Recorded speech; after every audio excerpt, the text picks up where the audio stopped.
3 year she grew, जिसे 3 year she grew in sun and shower के नाम से भी जाना जाता है, विलियम वर्ड्सवर्थ की एक कविता है जो उनके लूसी पोएम्स का हिस्सा है। लूसी पोएम संग्रह का हिस्सा है। यह संग्रह प्रकृति, सुंदरता और हानि के विषयों को दर्शाता है। अक्सर लूसी नामक एक चरित्र पर ध्यान केंद्रित करता है। कविता लूसी नामक एक युवा लड़की के विकास और असामयिक मृत्यु का वर्णन करती है।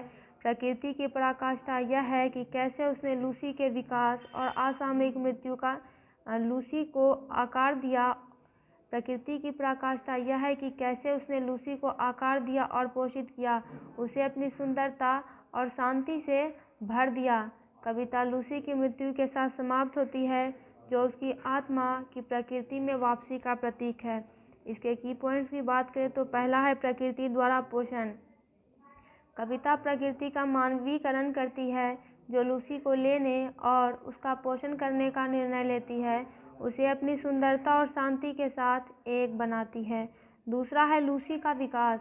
3 वर्षों में प्रकृति लूसी को आकार देती है, उसे अपनी कृपा और सरलता प्रदान करती है। तीसरा है लूसी की मृत्यु। कविता लूसी की मृत्यु के साथ समाप्त होती है, जिसमें सुंदरता और जीवन की क्षणभंगुर प्रकृति पर जोर दिया गया है। कहा जाता है कि लूसी की आत्मा प्रकृति में लौट गई है, जहां वह हमेशा के लिए रह सकती है। मुख्य पंक्तियों की बात करें तो वह है 3 साल वह धूप और बारिश में पली बढ़ी। फिर प्रकृति ने कहा, इससे सुंदर फूल धरती पर कभी नहीं बोया गया।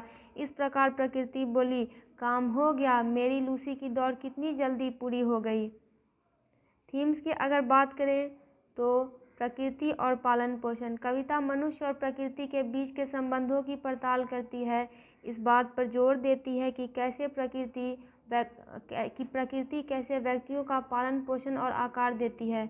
दूसरा है सौंदर्य और क्षणभंगुरता। यह सौंदर्य और जीवन की क्षणभंगुर प्रकृति को दर्शाती है, अस्तित्व के नाजुक और क्षणभंगुर क्षणों को कैद करती है। तीसरा है शोक और स्मृति। कविता लूसी की मृत्यु पर शोक की भावना व्यक्त करती है, जबकि उसके जीवन की सुंदरता और प्रकृति में उसकी आत्मा की अस्थायी उपस्थिति का जश्न मनाती है। 3 ईयर शी ग्रू एक खूबसूरत और मार्मिक कविता है जो जीवन, प्रकृति और हानि के बीच के नाजुक संतुलन को दर्शाती है।